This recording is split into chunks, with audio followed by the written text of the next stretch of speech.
Funny how you can spend months building a life with someone, and it only takes one screenshot to set it all on fire. My name's Claire. I'm 24, live in a fourth-floor walk-up with peeling paint and a killer view of the L tracks, and work as a freelance graphic designer. My fridge is half empty most days, but my bookshelf is overflowing. Priorities. I've lived in Chicago since college. It's a city that smells like deep dish and wet pavement, and somehow it still feels like home. I make decent money, enough to order sushi once a week and keep my coffee addiction alive. I've got a handful of good friends, an almost functioning espresso machine, and a boyfriend I thought I loved.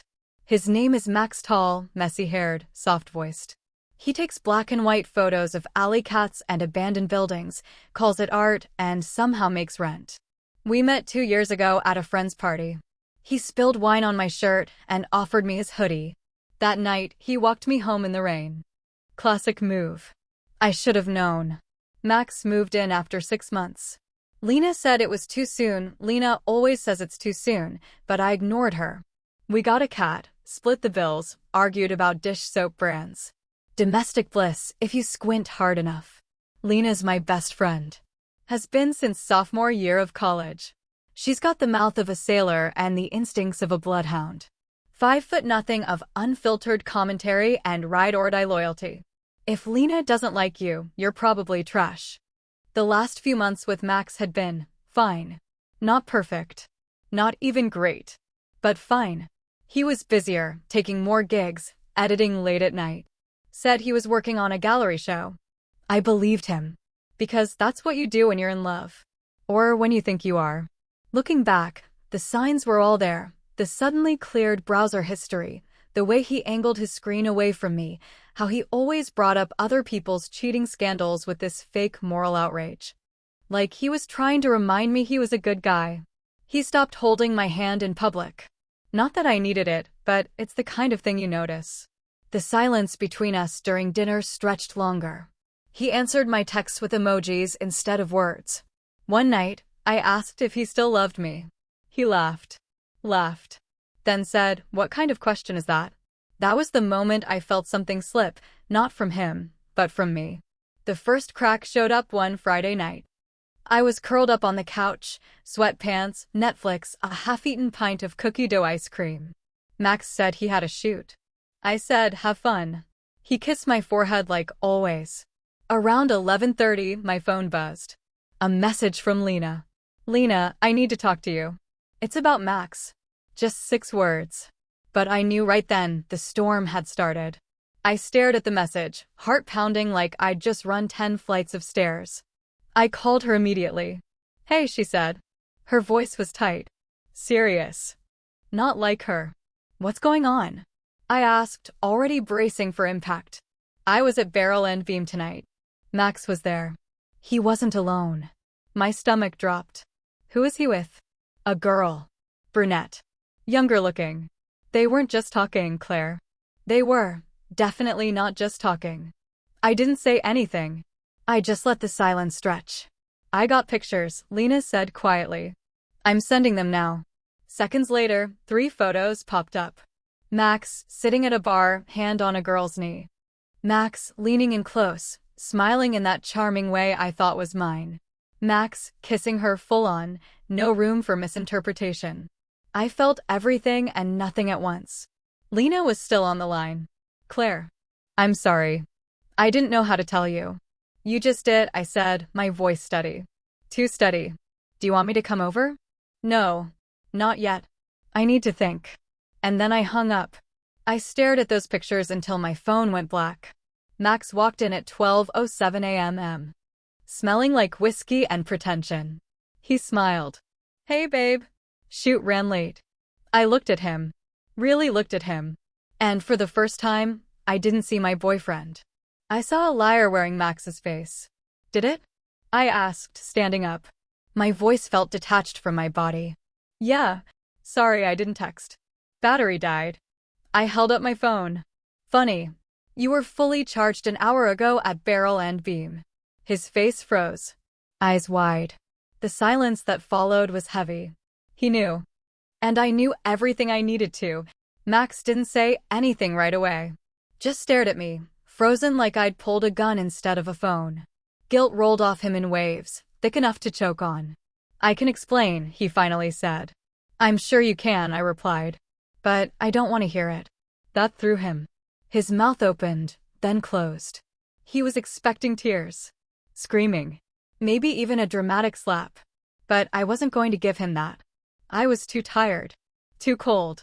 Instead, I stepped around him, went to our bedroom, and grabbed the duffel bag he used for weekend trips. Tossed it on the bed. What are you doing? He asked. Packing your things. Claire.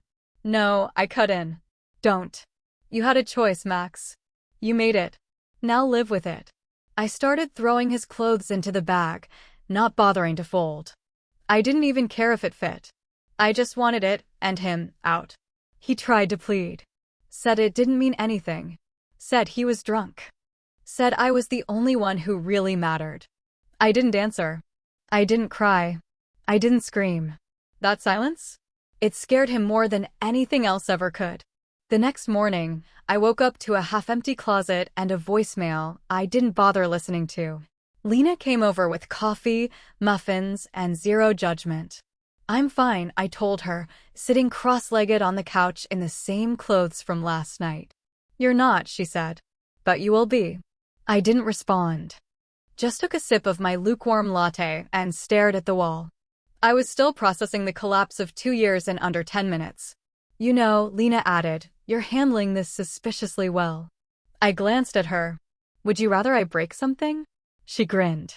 I'd rather we break him. That was the moment everything shifted. We didn't start plotting revenge right away. First came the logistics-ly stuff, shared Spotify account, the cat. He didn't even try to fight me for the cat. I think he knew better. I changed the locks.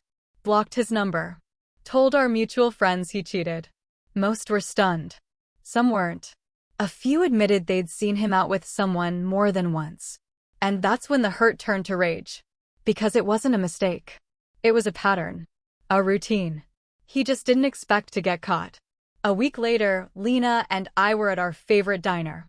She was stabbing a pancake with unnecessary aggression. He doesn't deserve to walk away from this clean, she muttered. He won't, I said. That caught her attention. She looked up, fork frozen midair. Oh. I leaned in, voice calm, cold, like the eye of a storm. Let's ruin him. Turns out, when someone cheats on you and thinks they got away with it, they get sloppy. Max had reused passwords, saved logins, and left his social media wide open on the old iPad we barely used. I didn't even have to guess, it was all right there. Messages. Photos. A whole folder named Film Ideas that was 80% selfies from girls with too much lip gloss and too little clothing. Lena sat beside me on the couch, jaw tight. He's an idiot. A photogenic idiot. I nodded, scrolling through screenshots. This one called him Mr. Moody Lens. Lena gagged. I'm going to set my phone on fire now. We spent hours cataloging everything. Not out of pain. Out of purpose. It wasn't just for me anymore. It was for every girl who'd ever dated a man who thought a camera made him interesting. There were at least 5 women, maybe more. Most of them were oblivious to each other. He had a type, too, artsy, insecure, just enough daddy issues to make his aloofness look like a personality. He wasn't dating them. Just orbiting. Texting. Flirting. Making them feel like they were special, just not special enough to matter. Step 2. Hit where it hurts. Max was trying to land a spot in a local gallery. It was his dream gig, a chance to show off his latest black and white misery collection to people who pretended to understand shadows. He'd been courting the gallery director for weeks, dropping by with free prints and fake humility. So we made sure he blew the meeting. Lena, who had a knack for impersonation and zero shame, called the gallery a day before his scheduled appointment. Claimed to be from a competing space, warned them Max had a reputation, flaking on contracts, stealing other artists' work, being difficult. She even cited fake reviews from past clients. She threw in phrases like artistic temperament and emotional volatility, which, coming from a supposed fellow curator, sounded just credible enough to raise eyebrows. When Max called me that night, his voice was shaky. They canceled. Said they're going in a different direction. That sucks, I said, sipping wine. You deserve better. Step 3. Let him spiral. We didn't need to ruin him all at once. We just had to pull a few threads and let him unravel. He started posting cryptic stories. Emo selfies. Passive-aggressive captions like, "Sometimes the ones you trust the most are the ones who bury the knife deepest." Lena reposted one of them and added, "Dude, she caught you making out with someone who looked like a knockoff Dua Lipa in the middle of a bar. Sit down." The comments section roasted him. It was glorious. But then things got darker. Max started reaching out again. Through friends. Through fake numbers. Voice notes at 2 a.m. saying he missed me. He loved me. He messed up. He wanted another chance. I didn't respond. Not once. Step 4. The trap. We created a fake profile on a dating app. Not catfishing, not quite. More like strategic identity distortion. A girl named Mara. Blonde. Soft-spoken. Big into photography. Basically, Max's dream girl algorithm. Mara had just moved to the city. Said she was looking for someone who saw the world in black and white but lived in color. Max matched within a day. And oh, he was eager. He opened with, "There's something familiar about you." I almost dropped my phone laughing. "I just have one of those faces," I typed back. We kept it slow. Built rapport. Fed his ego. He talked about his art. His heartbreak. His toxic ex. I took screenshots of every lie. "I just want someone who understands me," he wrote one night. I showed the message to Lena. "Should we buy him a mirror?" she asked. Then we set the date. Same bar. Same time. Only this time, he wouldn't be meeting Mara. He'd be meeting me. And I wasn't coming alone. The night of the meetup, I wore red. Not because I wanted to impress him. Because I wanted to haunt him. The same red dress I wore to his first gallery show. The one he said made me look like fire and danger, and something he'd never deserve. For once, he was right. Lena was at the bar first, positioned like a sniper, sunglasses inside, newspaper up, sipping a gin and tonic like she was born to spy. "Target is 2 blocks away," she texted. ETA 5 minutes. Looks underdressed and overconfident. I sat in the corner booth, back to the wall, sipping water with a slice of lime like I was waiting for someone who mattered. At 7:04 p.m. Max walked in. Jeans, faux leather jacket, that stupid necklace he always said was from an old friend, but I knew was from Etsy. He looked around, scanning the room for Mara. His posture stiff, eager. Hungry. I let him spot me. Let him double take. He stared, confused, like someone watching a ghost walk through traffic. He approached slowly. "Claire? What? What are you doing here?" I smiled, tilted my head. Waiting for someone. He glanced at the seat across from me, like he was still holding out hope Mara would materialize out of the walls. "You're Mara," he said finally, voice soft. "Bingo," I said. "And you're predictable." He sank into the booth across from me. Stunned. Embarrassed. Furious. "You catfished me?" "Oh, don't be dramatic. You flirted with a fictional woman who said she liked moody photographers." "That's not a catfish, that's bait." He swallowed hard. "Why would you do this?" I laughed.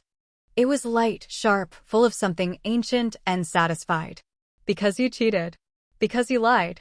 Because you walked into this bar thinking you were going to charm your way into another easy lie. And I wanted you to see who you've really been talking to this whole time." He tried to rally. I was going to apologize. "I've been trying to talk to you." "No," I said, voice firm now. "You've been trying to rewrite what happened. There's a difference." The silence stretched. He looked away. Then back. "Are you done?" he asked, tired.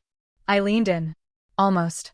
Lena walked by at that moment, accidentally dropping a stack of printed screenshots onto the table. Messages.